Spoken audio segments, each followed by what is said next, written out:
আসলে এখানে আর কি বলবো যে হাসিনা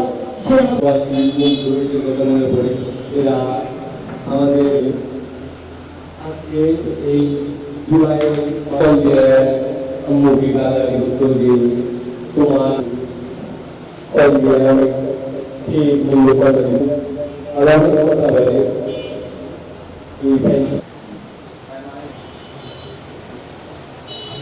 আন্দোলনটা যদি সারা রাজশাহীতে ছড়িয়ে ছিটিয়ে দিতে হয়, সকল শিক্ষা প্রতিষ্ঠানের শিক্ষার্থীরা যদি অংশগ্রহণ করে, রাবিতে গেলে যেমন বহিরাগত বলা হয়, আপনি আন্দোলনটা রোড গেটে শুরু করেন, আমরা সেখানে অংশগ্রহণ করবো। তাহলে আমাদের আর বহিরাগত বলতে পারবে না।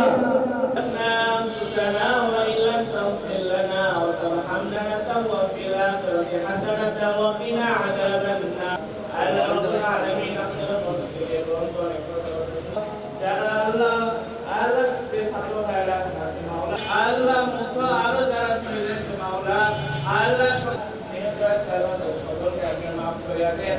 আল্লাহ রাব্বুল আলামিন আল্লাহ তাদের আপনি সঠিক বিচারের ব্যবস্থা করে দেন।